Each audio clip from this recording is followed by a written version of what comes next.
Bonjour à tous, ou bonsoir, bienvenue sur ma chaîne, chers auditeurs et spectateurs. N'hésitez pas, si vous appréciez les contenus, à mettre un like, à commenter pour donner vos références de livres, de magazines, de journaux ou encore même de sites internet. Et vous avez la voix pour exprimer votre opinion, si vous êtes en accord ou bien en désaccord. Tout le monde est libre de pouvoir exprimer ce qu'il ressent, ce qu'il analyse des différentes thématiques abordées. Vous avez aussi la voie du partage, l'URL juste au-dessus, un copier, dans vos mails, collé à vos contacts ou bien sur vos réseaux sociaux, pareil, vous partagez, c'est toujours sympa. Et la petite flèche en dessous vous offre la même possibilité. Alors aujourd'hui, c'est une vidéo sur les sociétés secrètes. Et je vais vous expliquer après pourquoi on aborde cette thématique. Mais d'abord, je tiens à vous dire qu'il y a 2 mois de ça, chez Veritas Globalis, qui est un Belge, pour certains vous le connaissez, il s'appelle Raphaël et avec lui je partage certains concepts où on parle d'identité, de civilisation et même des fois d'ingérence de groupuscules secrets comme les francs-maçons, les templiers et d'autres groupes encore. Et donc il y a 2 mois, on a décidé de faire 2 émissions. Il y avait Documents rares et inédits en invité, mes lectures, Frater 7, moi-même et l'hôte qui participait également, Veritas Globalis. Pour appuyer mes propos, vous me connaissez, toujours j'essaye d'y joindre des références. Donc là j'avais 3 livres, plus un autre que je n'ai pas en matériel. Et on abordait donc les différents liens, notamment dans les racines et secrets de la franc-maçonnerie, avec cette idée de l'héritage des Templiers, où on les retrouve à la manœuvre pour lier la chrétienté, l'islam et le judaïsme dans un monothéisme où on effacerait l'identité de l'Église, c'est-à-dire Yeshua Barelli, notre Jésus fils de Dieu, deviendrait un simple prophète. Et ça, c'est par exemple les propos que l'on retrouve avec Zemmour, qui est là à parler d'une église sans Christ. C'est ce que l'on retrouve dans la franc-maçonnerie avec l'idée du soleil et de la lune qui viennent à se rencontrer pour former l'éclipse et la nouvelle journée, une sorte de relation un peu de rencontre inhabituelle. Et pour continuer la démonstration, j'avais également le livre La spiritualité de la franc-maçonnerie de Jean-Pierre Bayard avec plein d'exemples où on s'intéressait même jusqu'au décor, aux rites qui peuvent se trouver dans les loges et aux héritages passés avec cette idée d'architecte, entre autres, et d'anciens et de modernes, ce qui conduisait d'ailleurs même à René Guénon, pour certains vous connaissez, avec ses supérieurs inconnus dont je vous ai fait une vidéo à part pour montrer ses ingérences, et même des fois, les mains tendues à l'église pour mieux la tromper. On avait Léo Taxil qui a trompé, René Guénon a été dans la même manipulation, soi-disant de dénoncer les francs-maçons, alors qu'en fait, il ne dénonçait que les modernes de la Constitution d'Anderson. Et donc, il y en a certains, ils veulent retourner au modèle des anciens, où c'est plus secret encore, on n'admet pas tout le monde, et l'héritage, en fait, qui reviendrait jusqu'aux Égyptiens, se fait. C'est d'ailleurs pour ça que dans la franc-maçonnerie, Hiram, qui a fait le temple de Salomon, est très important dans ce modèle architectural. On avait après les différentes loges également ce qui passait des Hanovres à la France, mais on remarquait que contrairement aux propos des modernes, de ceux qui nous disent que ça n'existe que depuis 1723 ou un petit peu avant encore, eh bien en fait on retrouve déjà des ancêtres, comme les compagnons, entre autres, qui façonnent des églises, par exemple, ou des lieux de culte, et y joignent certains modèles païens, comme s'ils avaient fait un pas vers les païens pour mieux les inclure dans l'idée monothéiste, alors qu'en fait, ça serait également tronquer le vrai message. Là était après toute une discussion avec Frater 7, je ne veux pas reproduire le direct aujourd'hui, ni vous relire ce qu'il y a dans ces livres. On avait aussi voilà, cet ouvrage, son titre parle, puisque ça va être le sujet d'aujourd'hui avec un autre qui est inédit, Les sociétés secrètes. Celui-ci nous montre les différents liens avec, entre autres, les alchimistes, ceux à la quête du Graal. Je vous avais même fait d'ailleurs une vidéo sur ça, où le Graal, cette idée d'un récipient et de ce qui peut venir à foison, donner de la puissance, de la connaissance, ou mieux encore, de la vie, de la jouvence, était dans les traditions celtiques, se retrouvait même dans d'autres rites sur des continents fort différents, et on en voyait la trace au niveau du temple de Salomon, où juste devant il y avait un méga récipient, et les gens s'y rendaient pour obtenir un miracle qui intervenait une fois où un homme, ce qu'ils appellent un ange, descendait, agitait l'eau et sur les milliers ou plus que ça encore de personnes réunies, un seul pouvait être soigné. Et du coup faisait le miracle, la grâce à la vue de tous. Alors soit c'était une manipulation des pharisiens pour faire venir tous les miséreux qui donneraient toute leur richesse, tout ce qu'ils possèdent, et en même temps émerveiller un certain message pour leurs proches en revenant dans leur tribu originelle. Ça questionnait. Vous avez les alchimistes, ceux qui sont sur la quête de pouvoir reproduire certaines reproductions, par exemple le végétal, voyez-vous, ou encore l'animal, c'est mâle, femelle, et donc pourquoi pas, il serait question pour ce qui est de la terre, également d'une certaine reproduction, et même de transformer le plomb en or. Au point où, des années après, on a vu le comte de Saint-Germain, par exemple, passer même à la télé, être validé par certains médias, comme quoi il était capable, avec les huissiers qui surveillaient, de bien transformer ça, alors que c'était une mascarade. On avait également dans ces idées de psychokinésie, de dons surnaturels, paranormal, Uri Geller, qui était lié après à Michael Jackson, mais surtout à un sioniste, le Rabbi Botek. Donc, je vous avais fait une vidéo, une histoire, vers des histoires 2, et dedans on remontait également à ceux de la magie, les Maskelyne par exemple, ceux ayant participé avec les chevaliers à inscrire en France ces sociétés secrètes. Et on retrouve les Templiers, les Rosicruciens, les francs-maçons. C'est un livre également qui nous présentait les Templiers de Malte, mais on pourrait même y ajouter après les nouveaux Templiers, dans l'idée d'effacer la chrétienté comme on la connaît, d'où après toutes ces attaques sur le Vatican, avec ces ingérences, ces différents groupes qui veulent récupérer le pouvoir, et pourquoi pas même être au conclave, afin de voter et de placer un pape qui reformerait l'intégralité de l'Église, et en faisant tellement de pas, des fois vers des religions contraires, en effacerait sa propre identité. C'est ce qu'on a pu voir avec le Vatican II, ce qui se poursuit actuellement, et là où on est en total espace inconnu. Et je vous renvoie donc à l'émission Chez l'Holocauste d'hier, quant au décès du pape. Moi je vous en ai fait une vidéo, c'était il y a 2 jours de ça maintenant.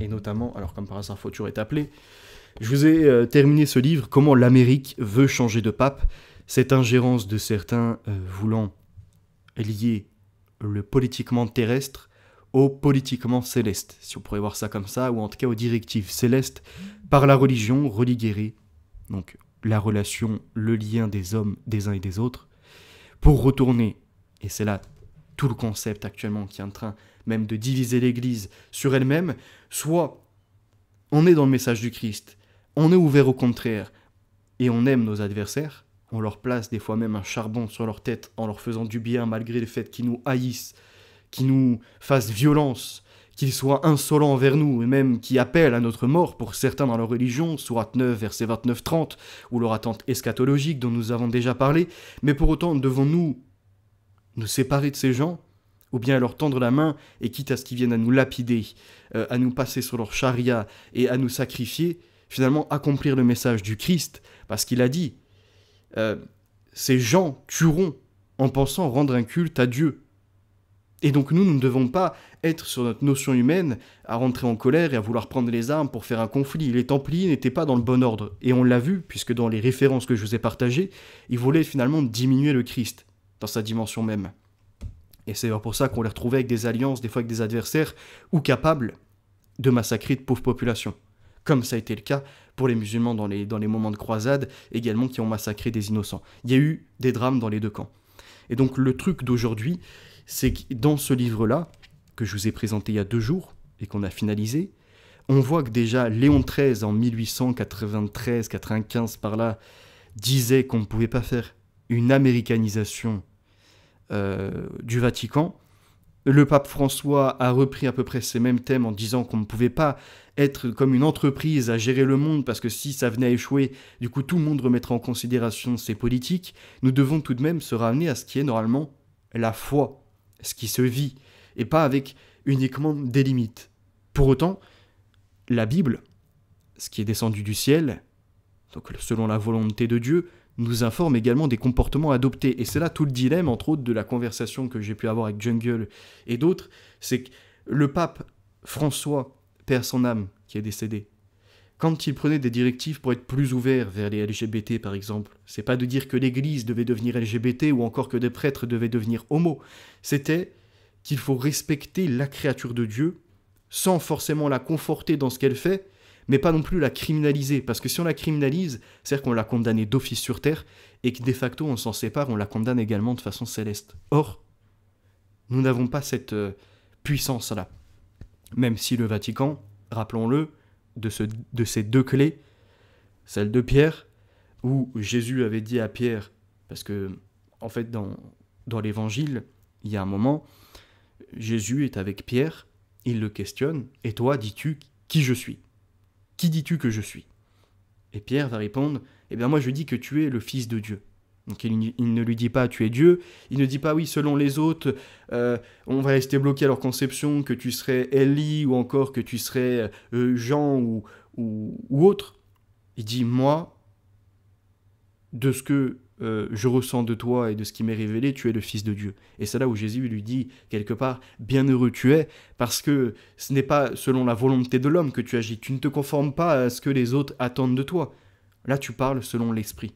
Tu parles selon les choses saintes. » Et donc, sur cette conception, Pierre, sur ce roc, parce que les traductions étaient mauvaises, il dit sur ce roc. Et c'est quoi ce roc ? Ça renvoie, même à la rigueur, à un gros rocher, à une pierre, à quelque chose de solide. Et bien en fait, c'est le concept de Fils de Dieu. Parce que quand Jésus, il va au temple, il leur dit « votre temple sera détruit ». Et la pierre d'achoppement, en fait, c'est de lui dont il parle. Vous l'avez rejeté, cette pierre angulaire, c'est-à-dire celle qui était fondatrice en réalité de tout ce que vous faites au niveau des édifices, vous la laissez de côté, pharisiens. Vous êtes dans le faux. Il parlait de lui-même. En gros, du Fils de Dieu qui était délaissé du temple, alors que celui-ci était normalement fait pour rendre gloire intégralement à Dieu et à ce qu'il peut faire en puissance. Et donc cette pierre d'achoppement, ce Jésus-Christ laissé de côté, lui était la pierre angulaire de cet édifice. Et c'est pour ça qu'il dit en 3 jours, il sera reconstruit. Mais c'est pas de façon physique ce que l'on pourrait voir comme ça. Non, en 3 jours, par justement ce sacrifice, c'est premier-né des morts, celui qui a vaincu le prince de ce monde, hop là, on a quelque chose de plus puissant, un édifice où dans lequel on prie, on ne fait qu'un. Et donc c'est pour ça qu'il est dit, par le Fils de Dieu, vous-même, quand vous proclamerez ces propos, vous deviendrez dans la même dimension héritier avec le Fils de Dieu. Donc c'est un temple. Vous comprenez ? Et c'est pour ça que les propos qu'il tiendra à Pierre, il lui dira donc « Pierre, sur ce roc, sur ce que tu viens de dire, sur cette solidité, sur ce message, je bâtirai mon assemblée. » Il dit même pas « je bâtirai mon église » comme c'est aujourd'hui, et ça pourrait renvoyer dans la tête des gens « Pierre, sur cette pierre, je bâtirai ma pierre, donc une église. » Non, il dit « Pierre, sur ce roc, sur ce modèle dont tu vas me partager, je bâtirai mon assemblée. » Et après, ça engageait également un autre sujet. Une assemblée ne renvoyait donc pas à un homme qui se déclarait en vicaire et qui serait au-dessus de l'assemblée. Une assemblée, c'est un ensemble qui se met en accord, qui débat, qui façonne, on va dire, une directive pour plaire et mener les gens dans la bonne direction. Et c'est ce qu'on retrouve en Asie mineure, et c'est d'ailleurs également toute l'interrogation de pourquoi c'est sur Rome et sur les ruines de Rome que se trouvent le Vatican et l'Église, alors que principalement là où les gens ont été prêchés, c'était Asie mineure, etc. Et après c'est pour ça qu'il y a ce lien également entre la Turquie du coup et la Rome. Parce qu'après on sait que Pierre est normalement, si je ne dis pas de bêtises, sacrifié par les Romains sur du coup la zone européenne. Voilà pour cette introduction, ce qui renvoie également à un autre livre que je vous présenterai plus tard, qui instrumentalise l'Église. Je vous avais d'abord fait une première émission sur celui-ci, qui va être assez long, qui veut salir l'Église, l'instrumentaliser, l'allier des fois à des scandales, notamment avec la Seconde Guerre mondiale ou autre. On a certains lobbies qui s'attellent à ça, et on sait que l'Amérique n'est pas innocente dans l'affaire, veut récupérer une certaine dimension religieuse à sa dimension politique qui pourrait de facto conduire au choc des civilisations. Et c'est là où je disais que l'on est en pleine impasse, parce que du côté du conclave, ils vont devoir décider entre un pape qui sera progressiste et qui, au nom de l'ouverture des autres religions, va carrément nous laisser engloutir dans celle-ci, et pourquoi pas, au nom des discussions, même tenter à ce qu'il y ait des croyants qui se disent, après tout, puisqu'on est ouvert, pourquoi pas aller rejoindre ce qui se dirait soi-disant d'après. Donc ça peut créer tout un bouleversement. et également de ce wokisme. Certains, puisqu'il n'y a plus d'identité à défendre, et que comme ça, on courbe l'échine envers d'autres communautés, se diront, c'est bon, moi j'arrête là. C'est fini pour moi, ou je me détache du Vatican, et je vais plutôt dans des petits groupes qui peuvent des fois être animés par des sectaires, par des gourous. Donc la perte intégrale de la dimension même de cette église qui s'effondre sur elle-même. Et autrement, l'autre possibilité, même si moi je rejoins cette idée, en même temps je suis en conflit avec moi-même, c'est-à-dire que vous me connaissez, vous savez mes propos, je suis plutôt de l'ordre identitaire, des frontières, des pays, de défendre des cultures, etc. Mais tout ça c'est de la création humaine. Dieu, c'est pas ce qu'il nous a enseigné. Jésus, quand il est venu, c'est pas ce qu'il nous a enseigné non plus. C'est l'ouverture à l'universalisme, d'où le nom catholique, qui renvoie normalement à universel. Et donc, en se renfermant sur soi-même, des fois on crée la conflictualité, voire on empêche de véhiculer le message et de montrer en soi la paix, l'amour du prochain. Donc, moi, actuellement, intérieurement, on va dire, c'est un conflit qui s'exerce. Et le problème, c'est là, c'est cette église également, de ce conflit qui s'exerce, ne pas être trop ouvert, mais ne pas se refermer non plus sur soi-même. Et par exemple, ce que veut le cardinal Sarah, si je n'y point de bêtises au niveau de son titre, c'est que chacun soit chez soi et les moutons sont bien gardés. Et donc rendre entre autres la grandeur à l'Afrique, ce qui sera intéressant, laisser les Européens se redéployer à nouveau et retrouver cette première religion qu'est le catholicisme. Et en même temps, il tient des propos pour montrer que quand on va entamer cette démarche, de facto, il faut montrer ce qui aujourd'hui est l'adversaire de l'Europe. Il y a deux adversaires principalement. Il y a les talmudistes, qui eux le sont depuis fort longtemps, on le voit très bien dans les directives de l'Église, qui n'a jamais lâché de lest dans cette démarche. Et le deuxième problème, c'est la création des talmudistes, à savoir l'islam. Parce qu'on sait que Mohammed a été un initié des rabbins, et qu'avec sa femme Khadija dans le commerce, en fait, il était en lien avec ses rabbins pour être enseigné. Et d'ailleurs, on reviendra sur ce que Zacharias écrit dessus. Et on comparera le Talmud avec les Sanhédrins, et ce qui se trouve notamment dans le Coran, mais aussi dans l'application de la charia. Et là, vous serez fort étonné qu'en fait, c'est la même pièce. En gros, ce qui appartient à César est à César. Ces gens-là conditionnent les gens selon les choses du monde. Ils parlent du paradis selon les choses du monde. Ils sont sur la loi du talion au lieu de la loi du pardon. Ils ne connaissent pas vraiment la miséricorde. Et donc, c'est là toute la différenciation entre les choses célestes et les choses terrestres. Mais maintenant, quand on fait ce constat-là, et qu'on affirme donc qu'il va y avoir confrontation, nous sommes dans les temps, ni plus ni moins, de la révélation. Dans les temps d'Armageddon, dans les temps où les armées vont être réunies et ça va partir en guerre. Et nous savons très bien ce qui va advenir, nous chrétiens, c'est que nous ne serons pas vainqueurs parce que le chrétien, majoritairement, ne prendra pas les armes. C'est-à-dire, dans la majorité de la communauté chrétienne, sur les plus d'1 milliard de croyants, beaucoup vont suivre le message de la Bible, aime ton ennemi, ne résiste pas aux méchants. Si il te frappe la joue gauche, tends la joue droite, ou inversement. S'il te vole un habit, donne-lui au plus. S'il te dit de faire 1000 pas, fais-en 2000, et pour lui montrer sa monstruosité et en fait son incapacité à comprendre les choses selon le cœur et selon l'esprit. Et en fait, c'est ce qu'on voit avec la charia, voyez-vous. Quelqu'un qui aurait fait, je ne sais pas, l'adultère, au lieu de lui tenir des propos et de le ramener au vrai, non, ils vont le lapider. Quelqu'un qui aura volé, au lieu de trouver la voie du pardon et essayer de faire en sorte qu'il se rachète, ils vont lui couper la main. Et ça, c'est la barbarie, c'est ce qu'ils exercent. Au nom de l'imitation du pire des hommes, qu'eux nomment le meilleur des hommes, ils vont marier des petites filles, ce qu'on a vu à Gaza en Palestine. Mariage précoce, ce que l'on voit aujourd'hui revenir sur le devant de la scène, où certains veulent descendre à 9 ans le mariage. Donc c'est la monstruosité qui va prendre part de la planète. On le voit dans certains endroits de la planète, où au nom du laïcisme, au début on s'ouvrait à tout le monde, les catholiques sans problème, ils ont toujours été ouverts, et les musulmans sous taquilla, faisant croire qu'ils venaient gentiment, etc., alors qu'en fait pas du tout. Ils dissimulaient leur dernière volonté qui était la conquête, qui était d'agrandir l'Oumma et d'en arriver après un califat qui gouvernera intégralement la planète. Et c'est là donc tout le conflit du Vatican qui voit, on va dire ses terres les plus proches même, être grignotés par un adversaire dès le début. Parce qu'on rappellera la sourate 9, versets 29-30, et pour les plus, on va dire, personnes qui remettent les choses en question, qui ne veulent pas croire immédiatement uniquement sur un verset, regardez le monument qui est le dôme du rocher. Dessus, il y a une inscription en arabe sur la face extérieure, et il est inscrit « Ne dites pas 3, il vaut mieux pour vous de ne pas dire cela ». Donc il y a une menace, c'est pas une invitation comme certains le diraient, parce que j'ai également des échanges avec des musulmans, j'ai pas de problème sur l'humain, sur l'être humain, il n'y a pas de souci, c'est une créature de Dieu, donc il n'y a pas de problème. Mais c'est sur la conception, l'idéologie qu'ils partagent, là on n'est pas en accord. Mais j'ai débattu avec des gens qui me disent, mais les musulmans appellent à ce qu'on vienne à une parole commune. Et je lui dis, mais oui, mais en fait, ce que vous faites, c'est pas un appel à la paix. Parce que si moi, en chrétien, je vous dis, mais le chrétien vous appelle à une parole commune, à reconnaître le Fils de Dieu.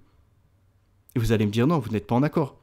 Donc, ça veut dire que vous ne voulez pas vous soumettre à une parole commune avec nous, comme nous ne pouvons pas nous soumettre à une parole commune avec vous. À partir de là, on a tout dit. C'est-à-dire, il n'y a pas, comment dirais-je, cette vraie main tendue. Les chrétiens, eux, si tu n'acceptes pas la parole, ils ne vont pas te faire de mal. En revanche, selon les concepts de la fin de Al-Mahdi, de ce que vous attendez, de ce qui a déjà été appliqué dans ce concept de soit t'es dhimmi, soit t'es l'ennemi. C'est comme ça que ça a été appliqué. Soit tu payes la taxe, la jizya, et donc tu tombes en état de diminutude, soi-disant sous protection, mais protégé par qui, contre qui? Ok, protégé par soi-disant des musulmans, contre des musulmans. Ça, c'est la réalité. Et donc, contrairement aux chrétiens, où si t'es pas en accord, tu rejoins pas leur dogme et t'as pas de souci, vous êtes dans un prosélytisme qui, au nom d'une parole commune, etc., est en fait, ni plus ni moins, soit t'es avec nous, soit t'es notre ennemi. Et si t'es l'ennemi, immédiatement, tu seras combattu. Et donc, tu pourras être comme ce que faisait notamment Abdullah, s'il y a une bataille qui est engagée, couper une tête, sans problème. Ça, c'est les crimes que l'on connaît de leur religion. Donc, je veux dire, il n'y a pas photo. Et nous, en chrétiens, nous avons été avertis qu'il viendra un moment où il y aura la bête de l'événement. Celle-ci voudra réformer l'intégralité, changer le calendrier, changer les lois, imposer son système par une gouvernance internationale et avec une alliance. Un dragon qui lui donnera l'autorité, une sorte d'empire contre un empire. Il est même dit qu'il y aura une nation contre une nation, et au fur et à mesure, ce sera même plus des nations contre des nations, tellement le conflit sera immense, ça sera un empire contre un empire. Et nous savons très bien qu'il n'y a que 2 empires vraiment sur Terre qui pourraient rejoindre ces considérations de politique, de religion, de territoire et d'idées eschatologiques, c'est les chrétiens versus les musulmans. Et donc c'est ce qui doit advenir. Et c'est pour ça que là, soit le Vatican met un pape, parce que là c'est la fin, en gros là ce sera le dernier pape qui pourra être, soit c'est un pape qui est réformiste et en ouvrant ni plus ni moins la voie aux autres religions efface les chrétiens pour faire finalement ce que certains travaillent depuis des décennies à faire, ce qu'on nommerait les Illuminés de Bavière, mais également ceux des sociétés secrètes comme la franc-maçonnerie, avec l'idée du soleil et du croissant lunaire. Donc le soleil, c'est le catholicisme, le croissant lunaire, c'est l'islam. Et de faire en sorte qu'il y ait une jonction des deux, et qu'on en arrive à cette éclipse il y a 16 branches, vous regarderez sur les loges et sur leur représentation, il y a 16 branches du soleil, il y a 7 étoiles avec le croissant lunaire. 16 et 7 donnent 23. Et la rencontre des deux est censée faire la finitude de la journée, la finitude de leur travail qu'ils font depuis un bon moment, et à savoir finalement cette gouvernance internationale, qui mènera à la volonté des talmudistes, qu'ils écrivaient déjà depuis le 3e et 5e siècle, à savoir effacer la dimension d'un fils de Dieu. Là où les musulmans s'acharnent corps sans âme à enlever ni plus ni moins la dimension d'association à Dieu. Et pour eux, le pire des péchés, c'est l'associationnisme. Donc corps sans âme, ils sont capables d'aller tuer ce qui est de l'ordre trinitaire du corps, âme et de l'esprit. Voilà, ça c'est important à rappeler. Et attendez un petit instant. Et donc là, nous sommes dans un dilemme. Soit le progressisme qui nous effacera et qui fera triompher l'islam, soit la conflictualité qui engendrera ce qui est écrit dans la Bible, à savoir que les islamistes talmudistes vont gagner pour 3 ans et demi, et encore 3 ans et demi. C'est-à-dire un temps, des temps, et la moitié d'un temps. Ça, c'est la période conflictuelle. Ensuite, ils diront paix et sénérité, parce que leur chef religieux, entre guillemets, le Al-Mahdi, sera venu pour établir un califat. Et après, il y aura un temps, des temps et la moitié d'un temps, où là, ça sera la fin. Et enfin, on aura Jésus, donc au bout de 7 ans, qui revient, ce que eux nomment le El-Dajjal, nous c'est notre Jésus-Christ, qui reviendra pour les condamner. Et nous savons déjà, c'est écrit depuis 2000 ans, c'est-à-dire avant même que leur religion existe, on savait ce qui adviendrait. Et donc, ils vont perdre. Ils vont avoir sacrifié, comme il est dit, les saints, les croyants. Et ils pensent en plus rendre un culte à Dieu. ils se sentiront triomphants de ceci. Parce que la terre leur appartiendra, il n'y aura plus d'autres groupes, et même en dehors des chrétiens, des polythéistes, des athées, ce genre de choses. Ils les auront soit convertis, soit sacrifiés sur leur autel. Ils penseront, ils diront tous leurs noms, Allah Ekba, encore Allah, etc. Et finalement, ils seront condamnés. Parce qu'ils n'étaient que création des talmudistes n'ayant pas reconnu Jésus à sa vraie dimension, et ils ne sont que dans la circumambulation autour d'un veau d'or qui est une pierre aujourd'hui, aussi noircie que leur cœur. Ça, c'est la réalité. Et je vous propose, après ce long développement de 25 minutes pour résumer un peu tout ce qui a été de l'ordre de ce qui a été dit sur le pape, des conversations que je vous invite d'ailleurs à voir, des 2 émissions chez Veritas Globalis, d'il y a 2 mois, pour les retrouver, de Une histoire va des histoires 2, ou encore de mon émission sur le Graal, ou sur le pape, dernièrement, également chez Los Locos. Voilà, ça vous fait pas mal de contenu à visionner, je vous propose maintenant d'être sur les sectes et les sociétés secrètes. Alors, hop, que je me mette mes références ici. Allons à la page numéro 8. Mon premier guide dans cette étude fut le regrettable Gérard de Nerval, cet esprit intelligent qui m'avait parfaitement indiqué la chaîne invisible qui relie entre elles toutes les sociétés secrètes et qui peut-être, sans avoir de preuves, m'avait mis sur la voie de plusieurs faits qui se sont trouvés vérifiés lorsque j'ai pu me procurer plus tard quelques-uns de ces curieux manuscrits du Régent, du Prince de Hesse ou des grands maîtres du Temple. On rappellera également le Prince de Hesse avec les affaires de la famille de Rothschild, entre autres, et de tous ces liens avec certaines sectes. Et donc là, il confirme bien qu'il y a un lien, un héritage, une transmission entre ces différents groupes qui des fois voudraient renaître sous un nouveau nom ou de nouvelles pratiques, mais en même temps faire croire à leurs adeptes qui n'ont rien à voir avec le passé, ce qui est totalement faux. Vous voyez, pour mieux corrompre une population, il est plus facile de créer plusieurs branches d'un même arbre. Et là où au tout début, on a par exemple le judaïsme, et puis ils ne reconnaissent pas Jésus qui vient pour tous les hommes et pas seulement uniquement une communauté, ils vont créer la première branche, le talmudisme. Enfin même ils vont créer après les branches gnostiques également, et petit à petit bien d'autres, le Graal. Vous voyez, et comme ça ils ont plein de sectes qui peuvent gouverner plus facilement. Donc, de ce que l'on retrouve, parce que moi ça m'a été dit là sur la dernière vidéo de Los Locos dans l'émission, je débattais avec Jungle et il me dit non mais les compagnons, on parlait de Notre-Dame de Paris. Je disais, au XIIe siècle, quand ça a été fait, c'était des compagnons qui étaient déjà dans un certain rituel, qui émettaient des images spécifiques dedans quant à l'architecture et compagnie, et même aux intéressements des fois aux nœuds d'énergie. Et aujourd'hui, quand Macron est satisfait qu'elle soit brûlée pour renaître de ses cendres quelque part, avec toute la symbolique, et que derrière on retrouve le damier de nouveau installé, l'autel assez étrange, et bien d'autres choses comme la couronne d'épines qui devient maintenant une sorte d'œil. Voyons, on a la rétine et puis on a ce qui formerait l'œil. Tout ça questionne, et surtout les propos quand il dit « rendons les choses occultes ». Donc on en a déjà parlé, l'idée du cultuel, mais l'idée d'occulte, des choses cachées. Et donc pourquoi pas de renvoyer l'édifice à ceux qui en étaient peut-être à la base avec un autre message. Allons à la page numéro... Alors juste, une des plus grandes difficultés de l'œuvre que j'ai entreprise m'a toujours paru être l'impartialité, les sociétés secrètes ayant généralement beaucoup varié dans leur but, non seulement suivant les époques, mais aussi suivant les hommes qui les dirigeaient. Ainsi, il est arrivé souvent que les sectes les plus pernicieuses, 50 ans après, étaient les plus inoffensives, puis disparaissent, pour renaître quelquefois des plus dangereuses.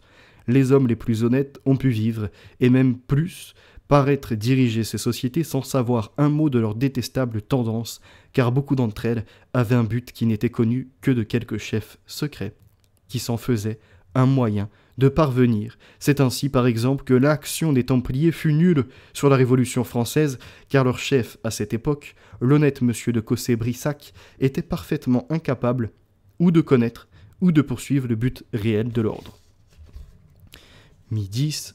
Toutes les sociétés secrètes ont des initiations à peu près analogues depuis les Égyptiens jusqu'aux Illuminés, et toutes se sont plus ou moins servies de la magie, du charlatanisme, de la fantasmagorie, etc. Donc il y a beaucoup de charlatans aussi qui arrivent à tromper leur public, et on peut même imaginer, avec les affaires comme Jeffrey Epstein, décider de leur mettre en tête qu'il est possible de faire un sacrifice, de récupérer des énergies, de rendre un certain culte, pour la quête du Graal par exemple. On se rappellera aussi des témoignages de la petite Marie et du petit Pierre, dans les années 90 à peu près, ou sur Paris, dans un très riche hôtel qui semble être le Saint James Paris, où on retrouve bizarrement Marc Ladrette de la Charrière, celui qui peut noter les états, et en plus a une haute collection au musée de Pompidou par exemple, sur des statuettes africaines. Donc là on voit que les gamins n'ont rien inventé, ni sur l'hôtel, ni sur la dimension de certains rites. Et ce qui est étrange, c'est que certains hommes, ça donne en tout cas à l'idée du cannibalisme ou du sacrifice pour rendre des cultes à des statuettes, à des idées de récupérer du pouvoir. Mais peut-être que les dirigeants ne croient en rien en ça, mais du fait de faire participer les adhérents au crime, et en plus les adhérents ne sont pas des moindres, hein, c'est pas... vous voyez, c'est des clubs, par exemple le Saint James Paris, c'est un club ultra privé. On n'y rentre que quand quelqu'un est décédé. Et c'est les milliardaires qui en font partie, ou des personnes très très importantes en politique ou dans ce genre de choses. Faites-les participer au crime, et ceux-ci détenant des entreprises, des informations, des personnes derrière eux, devront se soumettre à l'autorité au-dessus, puisque complices ou coupables, soit de sacrifices, soit de crimes sexuels, soit de ce genre de choses. Personne parle. D'autres fois, et le plus souvent, les chefs furent des hommes ambitieux qui voulaient lutter contre l'ordre social, le renverser à leur profit et faire de leur société un marchepied pour leur ambition. D'autres fois, enfin, ce furent tout bonnement des charlatans dont le but était de duper tout le monde pour faire leur affaire et remplir leur poche. Il y a aussi ça.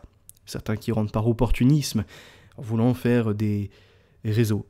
Hop là, tiens, je vais avoir celui-ci qui pourra me défendre dans la justice en cas de problème de détournement d'argent ou de travail de personnes non légitimes qui n'ont pas été là, par exemple. Ça peut être aussi pour obtenir des autorisations de construire ou bref s'arranger sur des marchés publics, ce genre de choses. D'autres fois enfin, ce furent donc tout bonnement des charlatans dont le but était de faire un maximum d'affaires d'argent.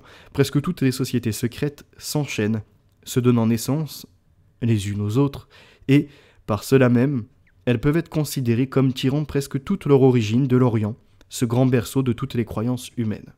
Un petit instant.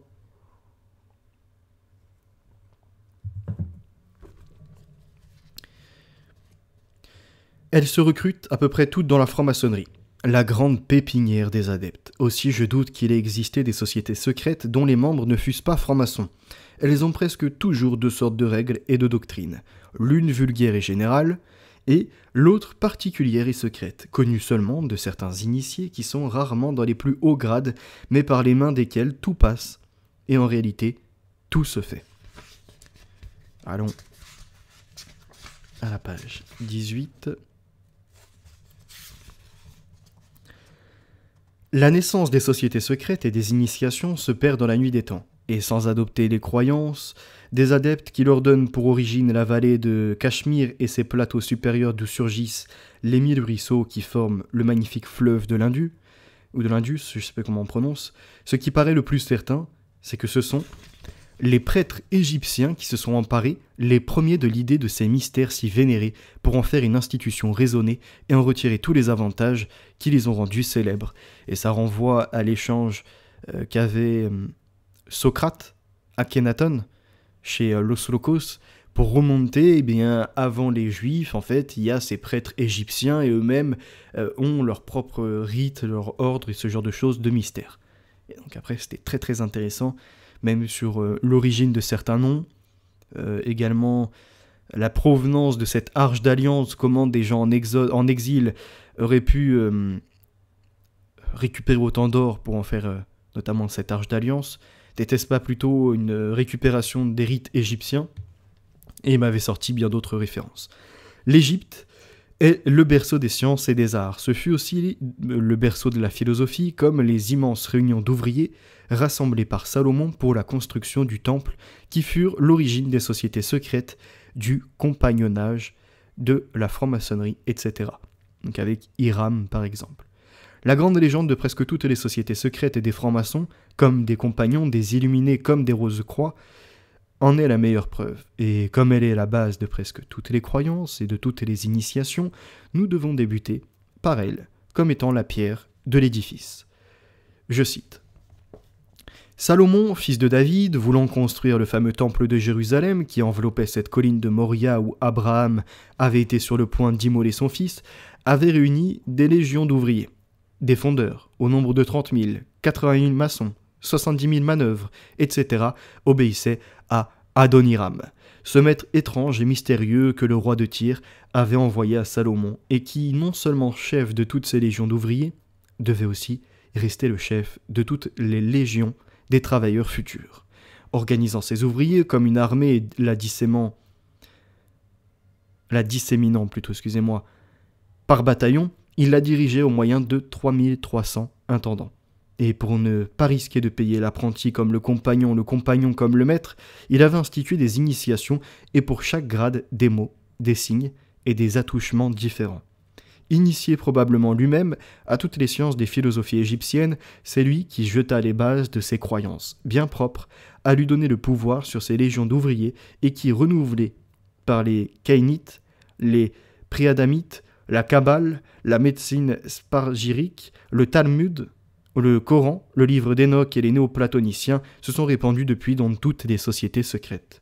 La race des travailleurs des ouvriers de la pensée tirait son origine de l'alliance d'un des Elohim, ces génies primitifs, dieu ammonéen des Égyptiens avec Ève, alliance d'où était sorti Caïn, tandis que Jéhovah, ou Adonai, qui veut dire Seigneur, l'un des Elohim, produisant Adam avec du limon, l'unissait à Ève pour donner naissance à la race d'Abel, à laquelle avaient été soumis les enfants de Caïn en punition de la faute qu'Ève avait commise. Caïn travaillait sans cesse, remuant la terre qu'il couvrait de ses sueurs, tandis qu'Abel, mollement étendu, gardait ses troupeaux.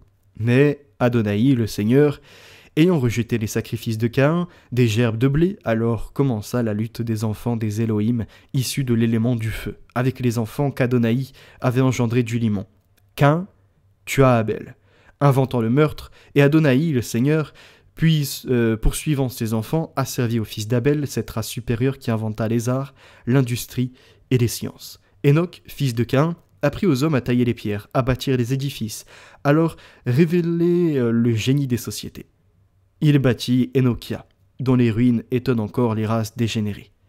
Irad et Maviaël, ses fils, emprisonnent les eaux et carissent les cèdres. Mathusaël, son autre fils, invente les caractères sacrés, les livres du Tau et le T symbolique qui rallie les ouvriers issus des génies du feu. Lamech, célèbre par ses prophéties inexpliquées pour les profanes et qui fut père de Jabel, qui dressa des tentes et apprit à coudre la peau des chameaux, de Jubal, qui tendit le premier les cordes de la harpe et lui fit rendre des sons, de Noéma, qui inventa l'art de filer et de faire de la toile, de Tubal-Cain, qui alluma le premier forge, réduisit les métaux, donna aux humains de l'or, l'argent, le cuivre, et creusa les galeries souterraines de la montagne de Kaf pour abriter sa race pendant le déluge. Mais la race de ces géants y périt, et seul Tulbacain en sortit avec son fils dont la croissance s'est arrêtée. Petite parenthèse, ça renvoie à la société théosophique également plus récente de Blavatsky, et cette idée des Atlantides, de l'Atlantide et des Atlantistes peut-être, je ne sais pas comment on prononcerait les habitants de là-bas, cette race de géants qui avait certains savoirs et disparu. Après, bon, il y a ces idées de race ayant pris le relais jusqu'aux Ariens, ce qui alimente toute la théorie de Hitler, entre autres. Hitler, rappelons-le, qui était un talmudiste, hein. Il détestait l'Église dans sa forme et il était amoureux de l'islam. Je vous ai partagé quelques-uns de ses discours sur ces derniers temps. Vous retrouverez, hein, c'est des livres tout à fait sérieux d'historiens. Poursuivons. Donc là, je suis à la page 21, allons à la page 22. Hop. Donc le mot de l'apprenti était Jakim, nom des colonnes d'airain à la porte du temple. Le mot des compagnons était Boz. Et le nom de l'autre colonne, celui dont on entend moins parler, parce que souvent, sur leur tablier, vous voyez JB, ou même sur les colonnes, vous voyez JB, donc qui veut dire Jakim Boz, mais on n'a jamais le dernier qui nous est prononcé. Le nom de l'autre colonne, donc le nom des maîtres, était Jéhovah. Voilà, et Jéhovah. Donc, pareil, est-ce que la création des témoins de Jéhovah n'est pas issue de ces gens-là aussi? 3 compagnons, Fanor maçon, Amorou charpentier, Methusaël mineur, pour tâcher d'avoir la paye des maîtres, résolurent de demander le mot de passe de ce grade à Adoniram, ou de l'assassiner s'il ne voulait pas leur dire. Ils se cachèrent donc dans le temple, où Adoniram allait tous les soirs faire sa ronde, et se postèrent, l'un au midi, l'autre au nord, le troisième à l'orient. Lorsqu'Adoniram, entrant par la porte de l'Occident, passa devant celle du midi, Methusaël, levant son marteau, lui demanda le mot de maître. Il refuse. Methusaël le frappe.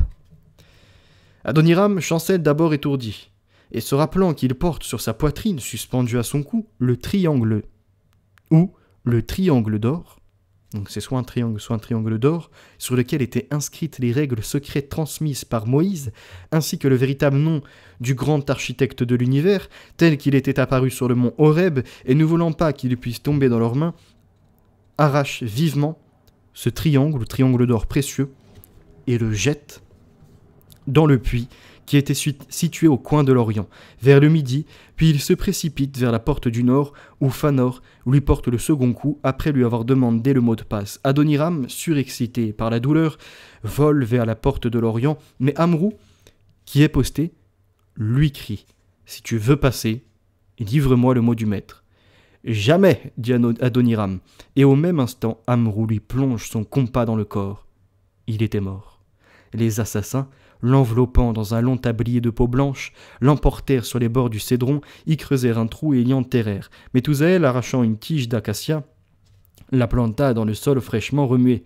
Mais pendant ce meurtre, Balki, reine de Moared en Saba, qui était venue voir Salomon, et qui, reconnue par Adoniram pour être de sa race et descendre de Cou, par Saba, frère de Nemrod, et Trisaël des Zemniarites, en avait fait son époux secret, fuyait de Jérusalem en portant dans son sein l'épreuve de son amour. Adoniram était disparu depuis 7 jours, et les légions du peuple soulevées, demandant justice, Salomon ordonna à 9 maîtres de rechercher son corps.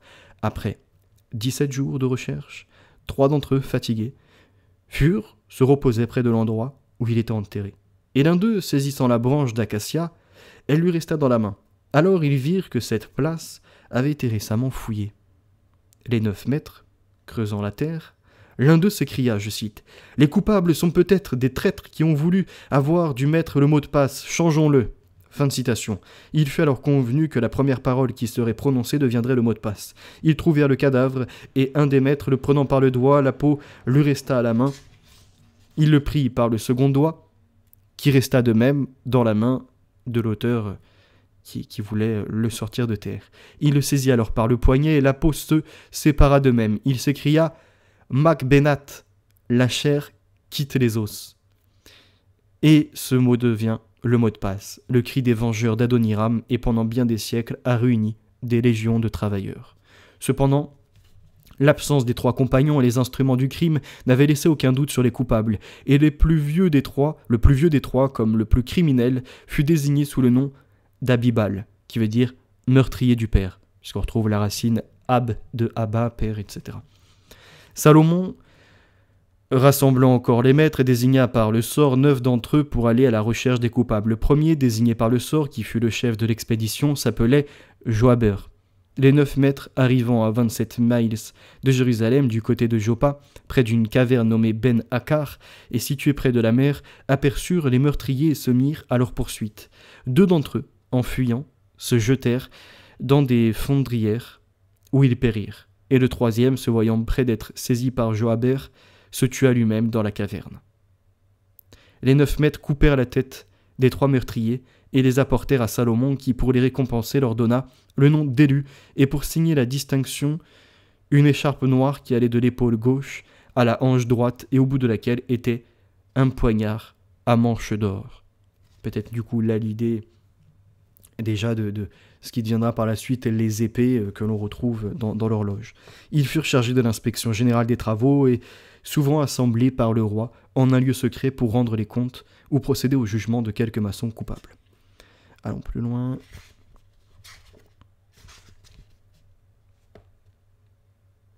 C'est à cette politique que les Égyptiens durent leur progrès, leur science, leur pouvoir et le respect qui accompagna leur haute destinée.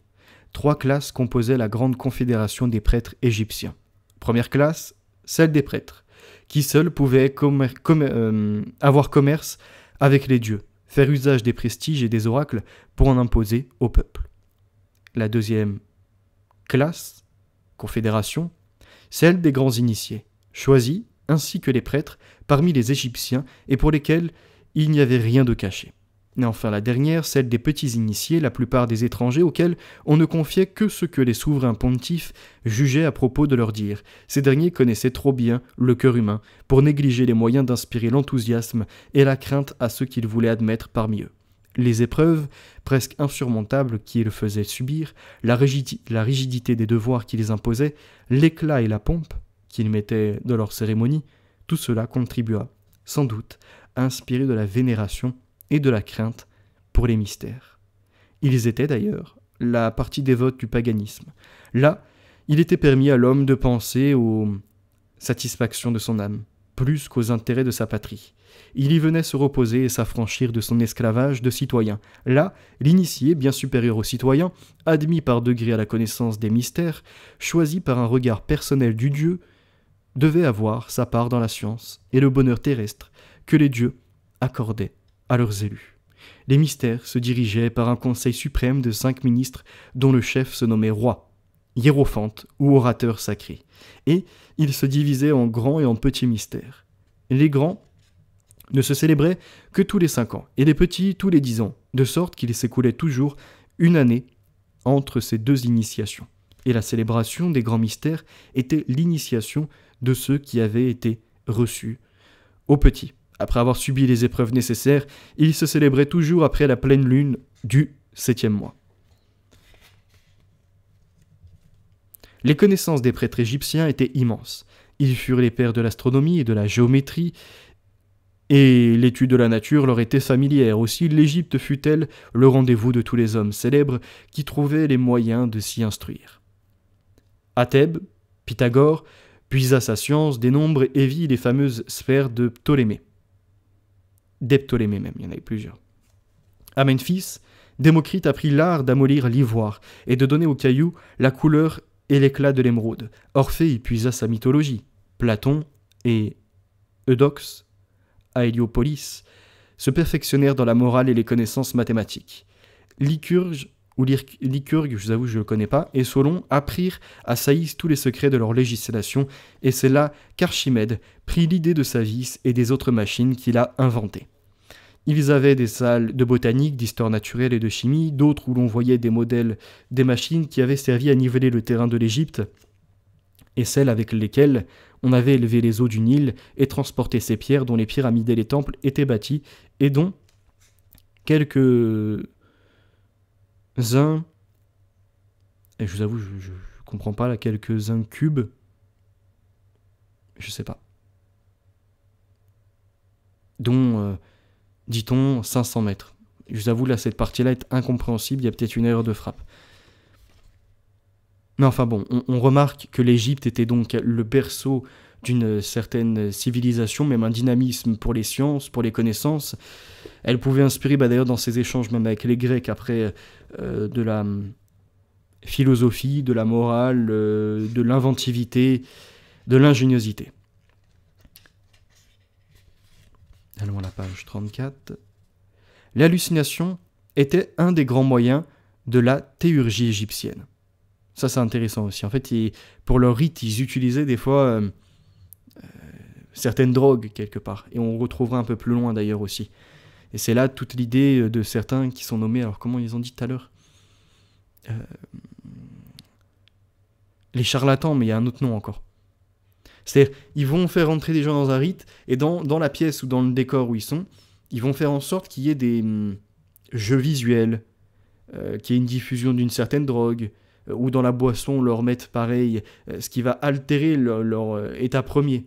Comme ça, ils vont avoir l'impression de vivre quelque chose d'unique, de sortir de leur corps et d'être hors de la matière et d'avoir peut-être plus de facultés encore. Mais ils mesurent les doses, voyez-vous. L'abstinence, les breuvages, les onctions, les fumigations avaient une large part dans les procédés de leur magie, car les images qui assiègent le cerveau de l'homme endormi ne diffèrent pas essentiellement des objets dont la vue peut être affectée dans l'état de veille, et il est des hallucinations qui précèdent le sommeil d'un intervalle très court, comme il en est d'autres qui ne se manifestent qu'au moment où ce dernier état vient de finir. Dans presque tous les genres de divination ou d'apparition, ils agissaient sur les systèmes nerveux à l'aide de substances réduites à l'état de gaz. S'ils faisaient ça à l'époque, il est fort probable qu'ils puissent le faire également sur des enfants. Et pourquoi pas même sur des populations. Je pense à ça, à certaines apparitions. Moi, je ne crois pas aux apparitions. La seule à laquelle je crois, c'est celle de Jésus. Parce que c'est le premier-né des morts et c'est celui, justement, en franchissant cette barrière, qui peut revenir au monde des vivants. Donc c'est tout à fait normal qu'au bout de 3 jours, il était aperçu et qu'il ait porté le message à certains. Ça oui. Maintenant, les apparitions de la Vierge Marie, entre autres, et de d'autres personnes dans des régions fort différentes, m'intriguent. Pour moi, c'est plutôt de cet ordre-là. Ils jouent des lumières, je ne sais pas comment exactement, de l'atmosphère, pourquoi pas ils usent de drogue ou autre pour créer des moments d'hallucination. Dans presque tous les genres de divination ou d'apparition, ils agissent donc sur le système nerveux à l'aide de substances réduites à l'état de gaz.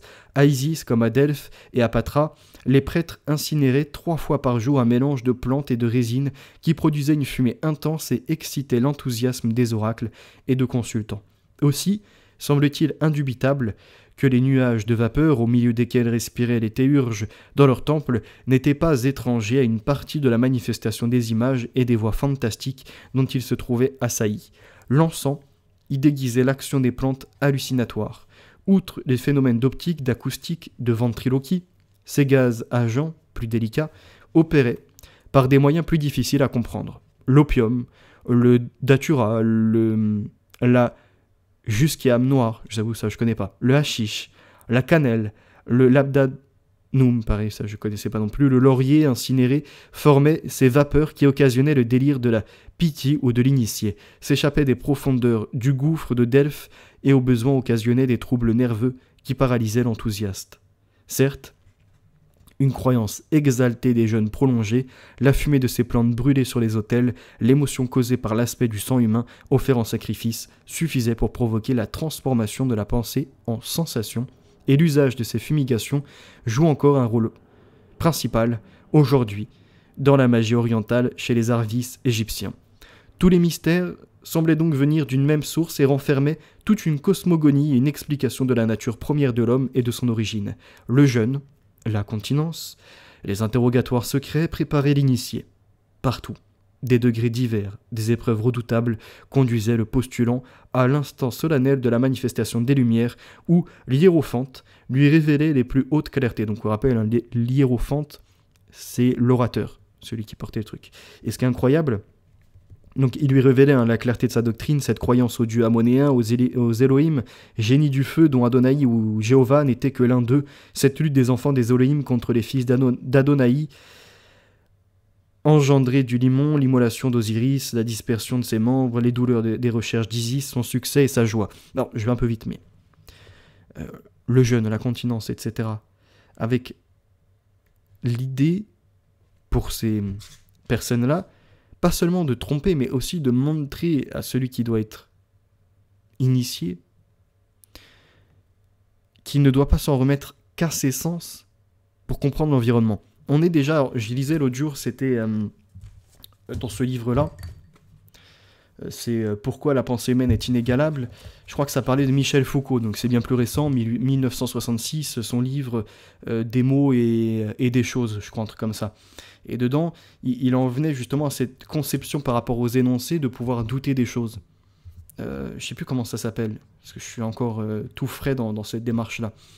Mais peut-être qu'on peut repérer avec ça l'idée de faire attention à la perception de l'observateur, pour être plutôt objectif par rapport à l'objet de ce qui est observé, donc revenir à l'essence même de l'objet, et de soi-même du coup, pour revenir à l'essence même de son objet, qu'on ne serait pas seulement matière mais plutôt esprit, se séparer pendant un temps de toutes ces sensations. Je le vois comme ça. Après peut-être que je peux me tromper, mais j'ai l'impression qu'il travaille à ça, certains. Après, encore une fois, je vous dis, hein, j'ai pas la science non plus infuse, je peux me tromper. C'est un fait, une volonté plutôt qu'une idée, une doctrine, qui gouverne les sociétés de ce genre, et par cela même que le dernier mot reste secret, il peut changer plus facilement au gré de celui qui le garde. Le vulgaire des initiés en restait à l'écorce et à la partie extérieure des mystères, donc le côté exotérique extérieur, et on faisait probablement bien de l'y laisser, car souvent en pareil cas le symbole vaut mieux que le mythe. Les idées de mystère, de magie, d'invocation des morts et des esprits étaient tellement puissantes à cette époque que les esprits les plus sages n'y pouvaient résister, et que les plus grands génies et philosophes des anciens temps s'y laissaient entraîner et venaient presque tous, comme les philosophes grecs, se faire initier en Égypte. Même si au début, ils disent « Allez, tu racontes n'importe quoi, c'est de la merde », au final, quand on t'interroge sur la vie après la vie, sur est-ce que les morts peuvent vivre avec nous, sur les apparitions, sur la possession de pouvoir sortant du commun des mortels, la pratique des mains, certains plus récents dans le fluide de Mesmer, et l'idée de mettre en état de transe pour mieux saisir la matière, se procurer l'information et pouvoir la distribuer après afin du diagnostic d'établir un soin. Ça, c'était ce qu'il faisait en psychologie. Alors, je remonte dans des idées beaucoup plus récentes, mais peut-être qu'à ces époques-là, il en était déjà de même. Quand on parle de magie, d'invocation des morts, des esprits, de la vie après, ce genre de choses, finalement, ce qui était fait il y a plus de... Là, on est à plus de 3000 ans, je crois, un truc comme ça. Peut-être 2500 ans. Attends, même plus que ça encore, je crois. Akhenaton, les trucs d'Amon et tout, je crois que c'est même 2500 ans avant notre ère, si je dis pas de bêtises. Donc c'est-à-dire des choses d'il y a plus de 4000 ans même. Je vous avoue, là, j'ai pas la fresque en tête, les dates, mais même d'il y a plus de 4000 ans, sont toujours d'actualité, en fait. Elles animent les gens. Pour certains, comme moi, nous avons la réponse par la Bible, parce qu'il nous a été révélé par Jésus. Pour d'autres, ça va être par exemple le Coran, ou pour d'autres encore par la Torah, et ce qu'ils ont ajouté, le Talmud, pourquoi pas. Mais on est toujours sur ces sujets-là. On ne s'en est pas détaché.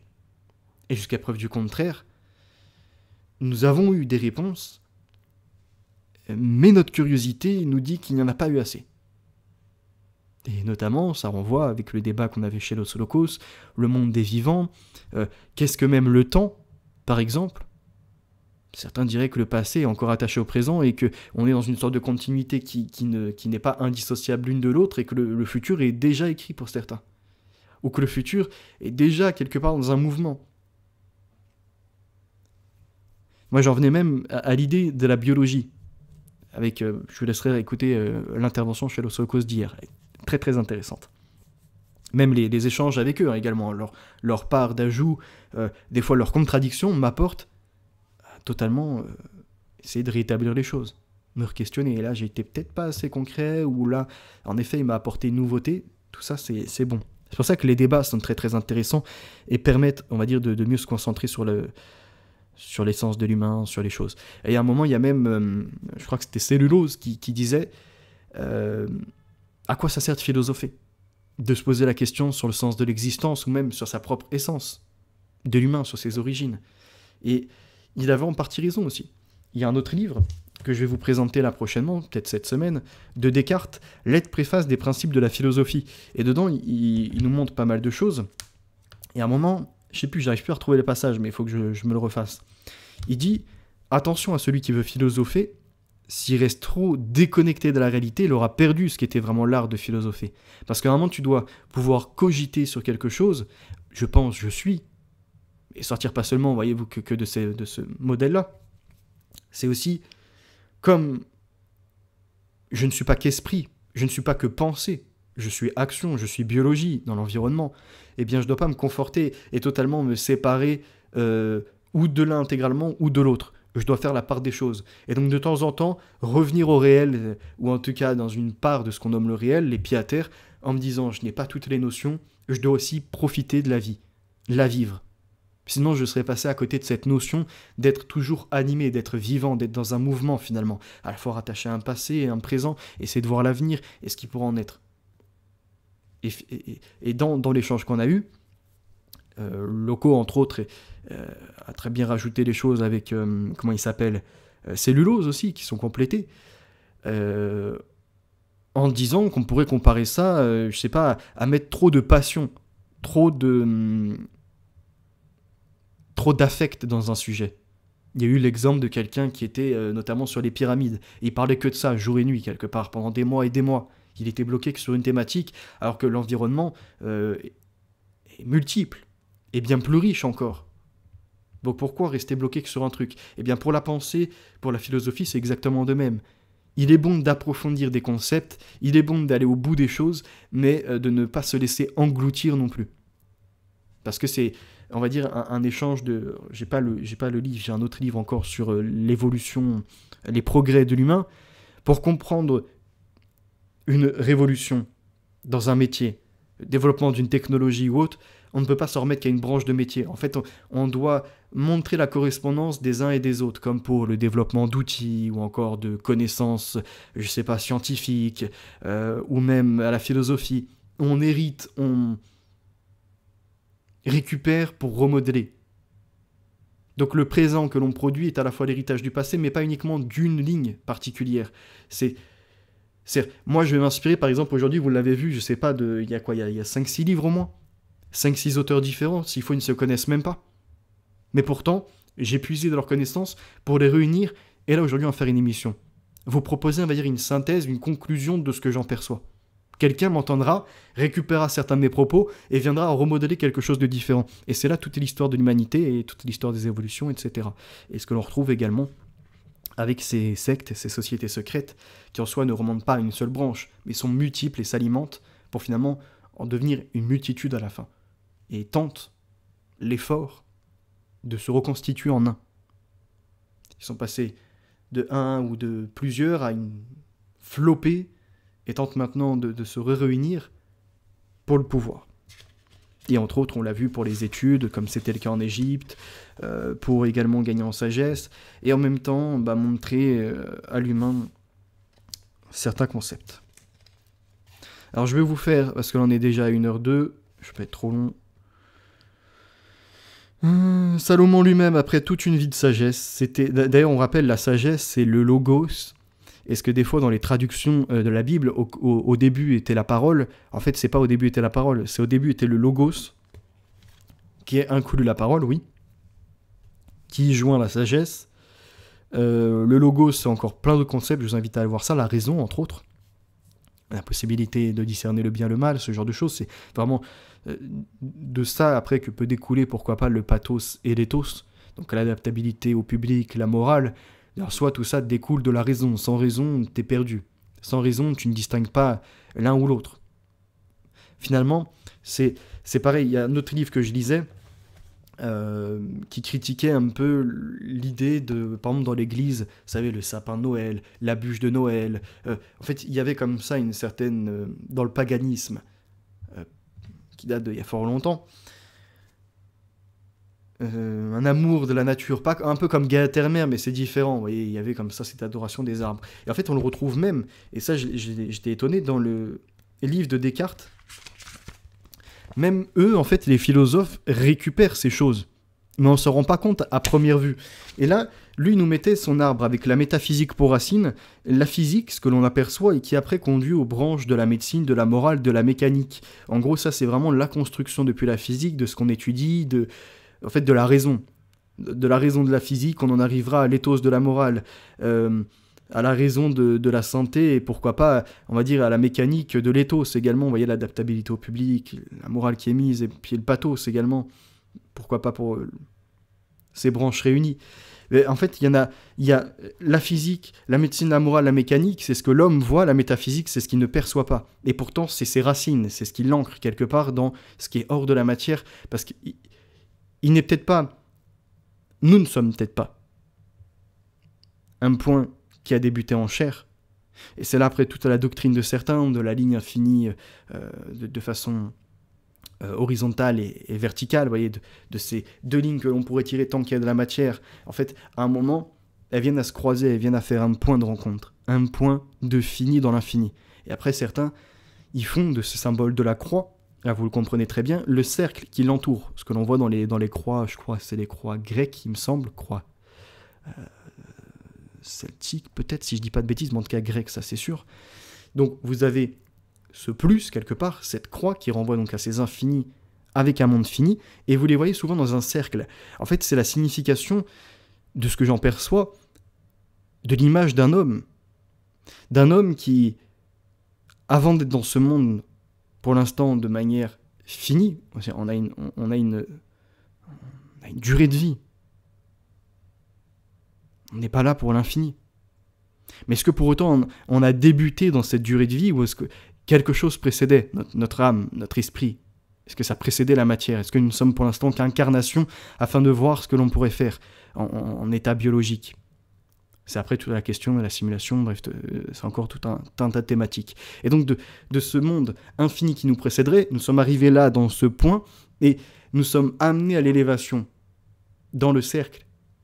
Voyez-vous, le cercle, il aura un début, une fin, mais en fait, non, à la fin, c'est bon, il revient sur lui-même et on retourne dans l'infini.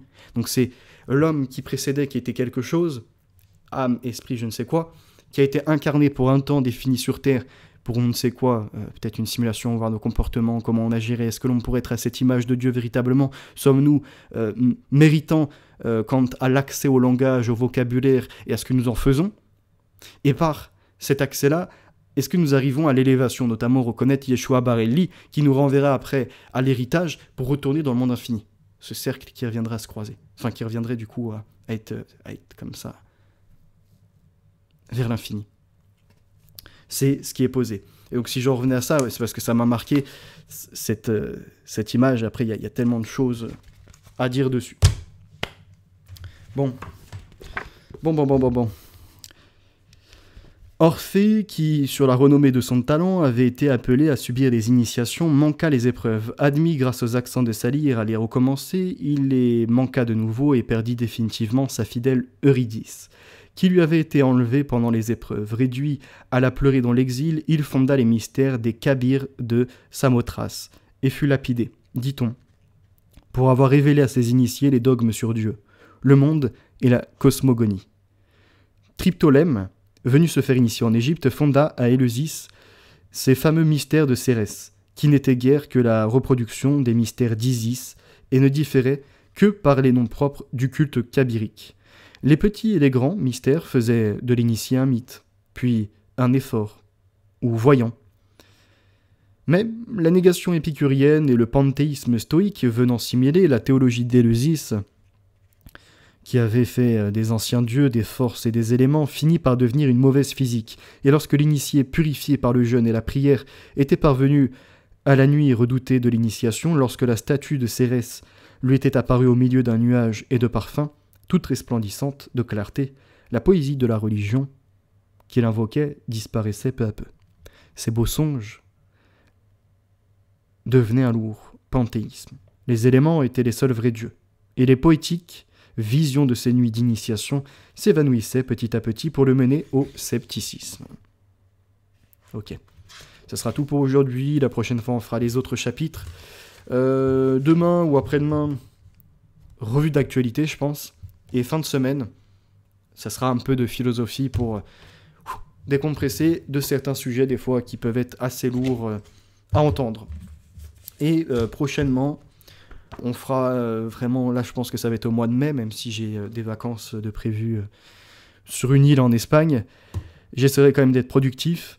Pourquoi la pensée inégalable? Qu'est-ce que l'intelligence artificielle? Est-ce qu'un jour on arrivera ou non à un monde vivant par la main de l'homme, qui n'existait pas avant qu'il soit là en train d'intervenir? Donc on pense à l'informatique qui prendrait vie. C'est une question. C'est-à-dire, de toute la nature humaine, de tout ce qui a existé sur Terre, personne n'a jamais inventé du vivant. On s'est reproduit, on a eu des croisements, mais personne n'a inventé du vivant. Donc on serait peut-être là, dans quelque chose de fort nouveau. Ce que je ne pense pas en capacité à l'homme. À voir.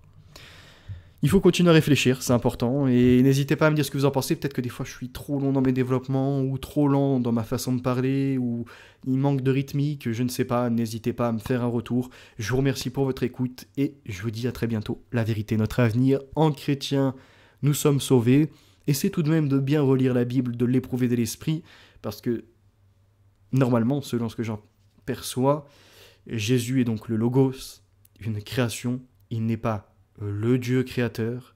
En revanche, par lui les choses sont créées, il en est héritier, et donc il est appelé à être le fils de la droite, est appelé également à devenir un Dieu, le petit Dieu à côté du grand Dieu. Relisez la Bible de cette Genèse jusqu'à l'Apocalypse entre autres. À très bientôt.